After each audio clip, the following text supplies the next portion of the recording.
Black Widow is finally getting her own Marvel Cinematic Universe solo film this year, which has got MCU fans very excited, after a long time of waiting for her to get the spotlight. The film will be released in US theaters this May. And did you know that there's a Black Widow crossover anime movie with the Punisher?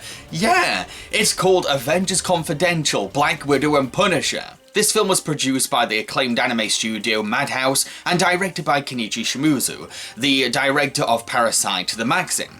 With Black Widow now getting her own solo film, I thought that this would be the best time to talk about this film. Now keep in mind that I'm not a comic book fan, and I've not read the source material for these characters. I'm a film fan, so I'm going to be going into this as a movie critic. So don't expect me to compare how accurate this movie is to the comics, because I'm not the right person to talk about that.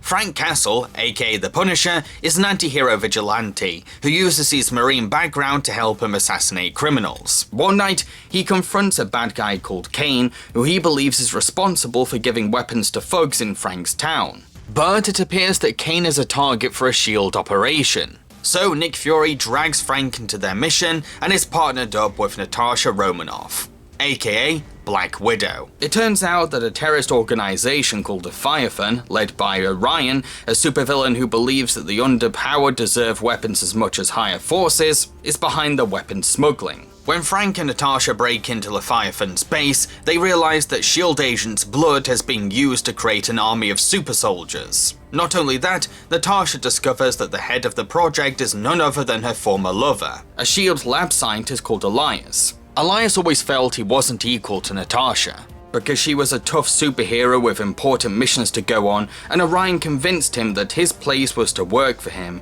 so he could use science to empower himself. Now, a lot of people consider this film to be boring and underwhelming, and to be honest, I can see where people are coming from. In terms of storytelling, this film isn't the most creatively paced. It rushes through its setup, leaving character backstories to be delivered mainly in a very fast title sequence, which you might miss, it goes by that quickly. Then, Punisher and Black Widow are partnered up only 10 minutes into the film. While this does provide momentum, especially for those eager to get to the meat of the premise, I personally found it to be too hasty, skipping over natural establishment and not letting audiences get invested in these characters before they pair up. Sure, dedicated Marvel fans will be fine, but average animated film viewers may be lost. Even if you can look over the rushed introduction, what follows is very wash and dry. A superhero film in which a terrorist organization led by a narcissist is using technology to overpower the greater good. It's nothing remarkable. Plus, the movie ends up following a rather recycled pattern.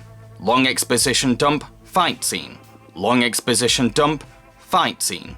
Long exposition dump, you get the idea, rinse and repeat. Apologies for all the laundry analogies so far, but it's pretty easy to compare this film to watching clothes tumble. Most of the action is far from imaginative too. There's nothing inventive to the choreography, it's just lots of punching and kicking. Rarely will the environment play into fights, and don't expect much deviation from all the limb throwing. After the third or so fight, combat scenes no longer have impact, leaving the film with no standout action sequences, because we've become so desensitized to all the violence. It really is overkill. Visually, the film may have very refined and polished character designs, but the actual character animation is limited to basic lip flaps, as everyone stands still. The animators restraining their movement, as if the studio didn't have confidence in adding fluidity to these complex, mature designs. Just because the characters are well drawn doesn't make the animation itself good, as animation is the art of movement. If this is not enough to explain why a lot of folks dislike the film, keep in mind that there's also an annoying little kid character called Amadeus, a tech prodigy who works at SHIELD, who not only has the one comedic shtick of flirting with the much older Black Widow, who inappropriately flirts back, which is more creepy than cute, but also gets in the way in the finale, riding in on Hulk to provide a gadget, a piece of tech that could have been delivered by someone more suited for the battlefield. This is a very fan service heavy film too, from unnecessary close-ups on Black Widow's personal body parts and a costume design molded to highlight her breasts, only to make it look like she has missiles in her bra. to a finale in which the Avengers suddenly make an entrance after being completely absent in the whole film, as they fight against a load of unestablished Marvel villains that only hardcore comic fans will recognise. This is the dictionary definition of high-level pandering. To top all of this off, our main mastermind villain doesn't appear until the very end of the film. In the long history of our world, the oppressors who had the power were ruthless. The oppressed were at their mercy. Making his confrontation with our heroes lackluster, because we know very little about him, and his motive is the generic "I want to overpower the heroes and rule the world." Okay, stop. Okay, let's take a step back. I don't want to spend this entire video just dishing out negative comments. Sure, the things I'm listing are possibly explaining why many people find this film to be dull, but to be fair, this is not a movie completely devoid of merit. It's just that its many problems are really blatant. So let's just tone things down a bit, and I'm gonna talk about why some things actually work in this film. Despite the lack of imagination behind the film's conflict, it's clear that it's mainly fodder for the main crux of the film, the partnership of Black Widow and Punisher. To the movie's credit, this pairing is handled decently. While these two are both trained killing machines with quick instincts and impressive combat skills, there are contrasts between the two, differences that stop this from being a bland team-up and inspire conflict. While the two of them are very passionate about justice and protecting the public, they also have incredibly opposing approaches. Punisher is a lone wolf who lives by his own moral code and isn't afraid to get very violent. But on the other end of the spectrum, Black Widow is someone who is loyal to the authority she works for, insists on showing mercy, and prefers to not look at situations with a black and white view. These two both have the same desire to protect the public, but they butt heads over their opposing methods. This is what makes their partnership entertaining. They're both two peas in a pod, but also complete opposites. They're both perfect for each other, as well as wrong for each other. It's a unique buddy action movie pairing that we don't see too often. Frank, don't kill them! I have no choice. They were all originally innocent civilians, you know? Now, they're just killing machines. Don't forget one thing. They were all dragged into this, the same way your family was. These two don't just have contrasting tactics, they're also very different personalities too. Black Widow has a wide range of emotions as a character. She can be serious and focused, but also demonstrates a sly sense of humor.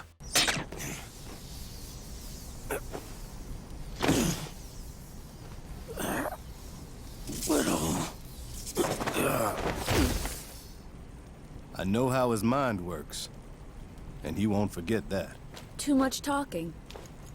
And anyway, he was threatening you. Her fighting style is aggressive and slick, but she's also vulnerable to other people's pain and sadness. Some might argue that these are inconsistent traits, although I think it's important to remember that humans are complex creatures, not bound to being one single personality quirk. This is what makes this film's version of Black Widow three-dimensional to me. While the Punisher is far more stoic, with his voice being dry and stern, pushing his emotions deep down, most likely in a bid to avoid painful memories of losing his family. But he's not a one-note badass, he's an individual who has buckets of compassion. It's just that he shows that love through violent punishments of criminals, believing that his executions are a way of defending the innocent. They have a lot in common, but also a lot that dictates the other. This is also a film that tackles the moral ambiguity of manipulating someone to do wrong. Should an individual under someone's spell be responsible for the crime they were forced or tricked into committing? And can someone who has broken said spell redeem themselves, despite often being a vessel to a villain's plan? First, we have Elias, an insecure lab scientist who was manipulated by Orion into following Leviathan's beliefs. While he is a grown man with free will, it's important to realize that even the smartest and most well-meaning people can be emotionally deluded into the wrong ideas, as everyone has insecurities or fears that can be taken advantage of, and psychological conviction can be very powerful. I'm not saying that Elias is completely innocent. He's not. I'm just saying that he's a villain and a victim. Once Elias realizes that his loyalty to Leviathan has only made his relationship with Natasha worse, he begins seeing how pointless and destructive his project really is. The spell is broken, he shows his genuine guilt for what he's done, as well as doubt in his chances to make up for his sins. This is where Natasha comes in. Her sense of compassion and mercy helps her to forgive Elias, knowing that there was always good in him, suppressed by a narcissist gaslighting. That more than anything, you wanted to be a hero for me. It's not about power. It's about always trying to do the right thing, no matter how challenging that might be at the time. You know? And now I failed that challenge. Right? I still believe in you. While Black Widow does have every right to not forgive Elias, considering the immense scale of his crime, it does take a lot of humanity to believe that someone could be a better person or restore their values. Heck, this all pays off when Elias sacrifices his life to save Black Widow, proving that he has changed and that there was good in him. Secondly, there's the scene in which Punisher literally has his mind hijacked by the terrorists, forcing him to wipe out a bunch of S.H.I.E.L.D. agents, only for him to regain consciousness not long later and see what he's done, even noticing that one agent was a former Marine, which makes his regret even more painful. True to Frank's character, he sees the contradictions in his actions compared to his trusted beliefs, but has the humble acceptance to realize that he is a possible threat, considering he could be controlled again. But look at me now. I killed 3 innocent people in the process. I can't be trusted out there on my own. I could be turned at any moment. This is a rare moment of guilt and self-reflection for the Punisher. A man with his honor tarnished by the evil he despises, and he has to convince himself that he is his own person. That's the thing about this movie, it's willing to address the moral philosophy of the human condition, as well as the authorities formed to protect us all. Even though S.H.I.E.L.D. is presented as a serious and legitimate force of authority, that's not to say that it's perfect, as Nick Fury is a leader who is willing to make sacrifices, all in the name of following law and order, or protecting himself. There's a scene in which it's revealed that Nick both hid the truth about Elias from Natasha and admits that he chose her because she's more disposable than the other Avengers. Of course, this upsets Black Widow, feeling betrayed by the people she gave her skills to, under the assumption that they were the greater good. But her main concern is doing the right thing, so she puts aside her commitment to S.H.I.E.L.D. to focus on saving the world. It's Frank's negligence towards the system that actually motivates other characters to abandon protocol, once they realize how flawed S.H.I.E.L.D. really is. Even Nick changes his mind, turning his back on the system and proving to Natasha that she has worth to him, by throwing the Avengers into the field with her. While this movie does have a generic villain with a bland motive who's sidelined right until the end, I can't deny how the film creates a mythical legend around this entire terrorist organization. The way that Natasha describes Leviathan makes these terrorists seem more than just sinister, but creepily mysterious, giving our antagonist this ominous presence in the film's universe, and maybe, just maybe, hiding Orion away until the movie's end plays into this disturbing sense of ambiguous threat. I did say that this film has weak character animation for the most part, but to be fair, the movie does know how to set a tone or atmosphere, using moody lighting and somber colours to create a tense surrounding or cinematic environment. Plus, as uninspired as the fight choreography is, the animation for each fight is pretty damn impressive. It's more than obvious that this is where the passion and budget went into the most. The animators bring a lot of energy and dynamic to the physical conflicts. There is an art to what we are seeing, as repetitive as it can get over time. Also, maybe I've been too harsh on the fight choreography, because to the film's credit, it does know how to employ Punisher's trigger fingers into combat with martial artists. Plus, as fanservice-y as the Avengers extended cameo is, it's this climax that has the most inventive action, very much utilising the enhanced powers of these superheroes for the film's most fantastical physical conflicts.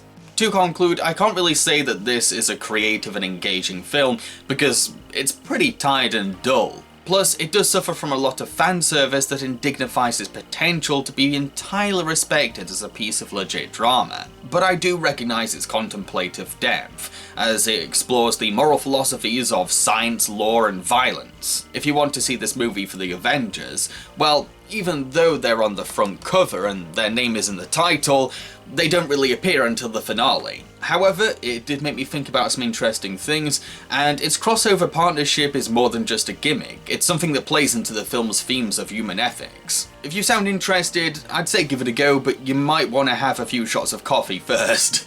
I've been Jamboriki, and I hope that you enjoyed my review. If you did, then feel free to like, subscribe, and share. Plus, feel free to also support me on my Patreon. Cheerio, folks!